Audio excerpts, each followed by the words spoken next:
Imphal Dimapur lambida chathok chasin tawbada free passes pibada cooperation pinaba MSA na Kuki Jo CSO singda khangankhrei. State asida santi thamnaba central government na lokholakkiba khongthangi manung chana NH2 Imphal Dimapur lambida maru oina Kangpopi district area fauduna kanglup khudingma ki miyoi singna chathok chasin tawbada free passes pibada mapung fana cooperation pinaba Ministry of Home Affairs ke maikaidagi Kuki Jo civil society organization singda informal oina khangalakhrei. Adumakpu Home Ministry ke appeal asida Kuki Jo leaders singi marakta chawba potlum ama oire haina paugi source amana hairi. Paugi source asina makhata na hairi bana Ministry of Home Affairs ke maikai digi state asida santi thamnaba lakholakliba khongthang asida Kuki Jo leaders singi maikai digi maduda positive response pi gadra natraga makhoina taliba separate administration ke demand adu Hauzik faubagi oina fangbagi mami amata tadabana hana leiriba fibam asida adumak makhata na laikhigadra haibagi achawba waba oire. Ministry of Home Affairs ki maikai degi di Kuki su agreement ni makhada Kuki Jo group singna chathari badalok asina waroisin ama purakani loinana Kuki Jo singi stakeholders singi maikai degi hingsa thadok tuna lairiba irang asi hena pakthok chawthok handanaba mateng kaya pirakani haibagi chawna thajaba lairi. Center ki maikai degi di state asigi lifeline oiriba NH2 Imphal Dimapur lambi asi mausagi fibamda hanjilak tuna free oina chathok chasin yaraba matam data Kanglup singi marakta chawba thajanaba ama purak tuna lairiba irang asigi waroisin ama purakani haibagi thajaba lai. Lambi asida maitai natana Naga Nepali amasung atopa kanglup ki miyoi sing chathok chasin hanagumna chathok chasin tawri adubu free movement regime gi matangdadi leikhai tadaba amadi adumak leiri Ministry of Home Affairs na NH2 da chathok chasin tawriba sing free passes pi na bakhangalakkiba asiga mari lainana haukiba tangkun ga humdoi da Kangpopi district headquarter da Kuki Jo CSO singi oina mifam ama pangthokre mifam aduna maru oina Imphal fauraga chingi district sing da chathok chasin tawba yadriba asigi matangda yamna kupna khanaki Mifam aduna maruoina Imphal fauraga chingi district singda chathok chasin tawba yadriba asigi matangda yamna kupna khanaki mifam aduda section kharadagi center na Kuki Jo miyangi yaifanaba thabak sing mapung fana laukhate Kuki singi amata ngairaba lifeline oriba Churachandpur amasung Kangpopi faunariba lambi asi secure oina amasung ningthina fagat hanaba hotnade Kuki Jo singna taliba separate administration gi demand asi mapung fana khanade haibagi pendaba kaya su phongdoki Loyana makhoina taliba demand sing asi thabak to onthoknaba center da taksin ba haina yanaki hairi Rajasthan da school building ning khaibada mahiroi tare Sikhre tare Sokle yamna ngakpa thawdo amoina ngasi ayuk Rajasthan gi Jalawar district ta laiba lainga ki school ama mahiroi singna mahi masing tamlingai da khanghaudana school adugi building khara ning khairakpagi thawdo ta mahiroi tare sikhibaga loinana tare na so apan nangkre thawdo adu thokraba matung Bharat ki Prime Minister Narendra Modi na ninda tawkhibaga loinana laikhidraba amade so apan nangkraba mahiroi singi mafamda awaba phongdokhibaga loinana thawdo adigi matangda chijinna basu mari lainaba singna khangankhre haidi Bangladesh ta Yunus sarkar na Pakistan gi ISI khongda fam pikhi badagi India gi security da chawna nungnangba pohale Bangladesh ki Yunus na luchingba interim government asina China amasung Pakistan laiba ani hena anakpa mari thambagi mathakta na hongna na Pakistan gi intelligence agency ama oriba ISI Bangladesh da khongda pham pikhiba asina India gi security da chawna nungnangba pohale Pakistan gi ISI asi India gi mayokta lan horiba maru oina Kashmir da terror attack kaya chathariba Pakistan na based over terrorist organization kaya da financial amasung logistical support kaya piribani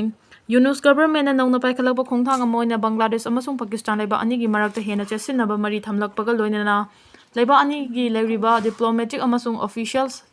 passport holders sing visa free travel gi ayaba Pikhre hariba khongthang asina Pakistan gi army officers sing amasung ISI gi officials sing Bangladesh ta visa yaudraba su chathok chasin tawba yaragani hariba khongthang asi Islamabad amasung Dhaka ani gi marakta leinariba mari asi hena chesin hannabagi khongthang amani hiram asiga mari lainana handakta Dhaka da Pakistan gi Home Minister Mohsin Nambi amasung Bangladesh gi Home Minister Lieutenant General Richard Jahangir Alam Chowdhury ani gi marakta agreement amasu sign tawnakhre haukiba chahi 2023 gi August ta Prime Minister Sheikh Hasina gi government asi chingthaduna Yunus government asi heklakpaga laiba ani gi mari asi hena naksinarakibani Sheikh Hasina na government gi matamda di Bangladesh ki miyoi sing Pakistan na chatpa natraga Pakistan gi miyoi sing Bangladesh ta lakpa matamda athingba kaya leirambani adubu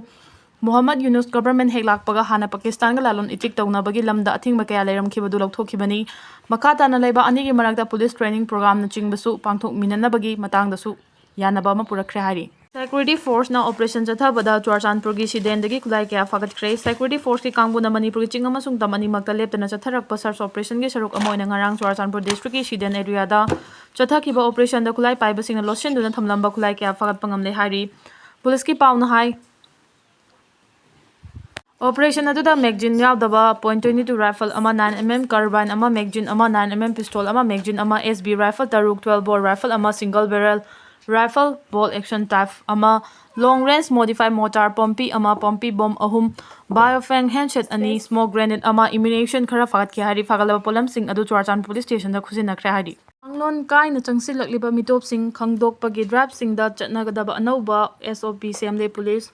Housing Manipur da phong sana thengnariba illegal immigrants singi issue asi Manipur police na hakchina amadi lumna lauduna Myanmar Bangladesh amadi Pakistan dagi kanglon kaina changsilaklibा mitopsing khangdokpagi drivesingda chatnagadaba anauba SOP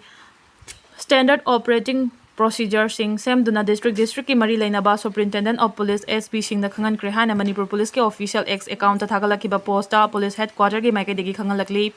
Channagadoriba SOP asi hana lairamba SOP adudagi samdok samjin tawduna amadi anauba chana kanglon kaya hapchinduna mari lainaba SP singi miyeng makhada chathagadaba drive sing hena mapung fana chathaba ngamnanaba sembani hairi masida natana mitop khangdoknabagi drive sing asi mapung fana chathaba ngamnaba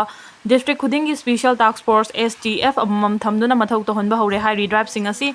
ningthina mapung fana chathaduna illegal immigrants sing khangdokpa makoina Manipur da chathok chasin tawbada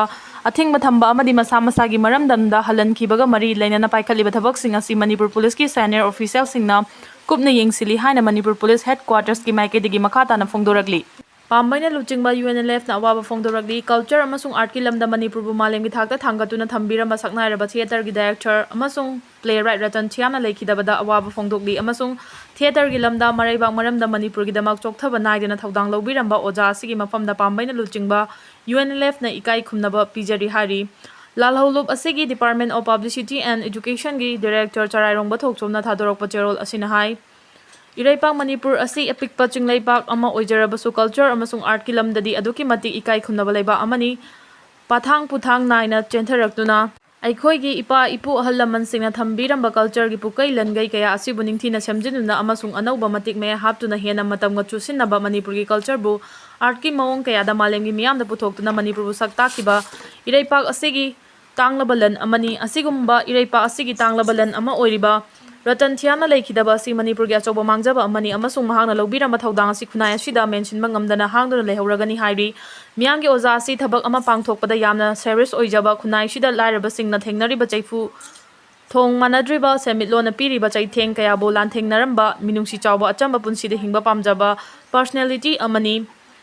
masida natuna iraipak Manipur gi chuiraba tanpham kaya da miyamga loyana Maraipak mafurov ki damak thongna hanba laitona kathokiba mi amasuni hari miyamgi oja Ratan Chiamna lekhidabada awa chaitheng nang horiba ojagi imung manung amasung marup mapang miyamgi awabada sulup asina saruk yajari hari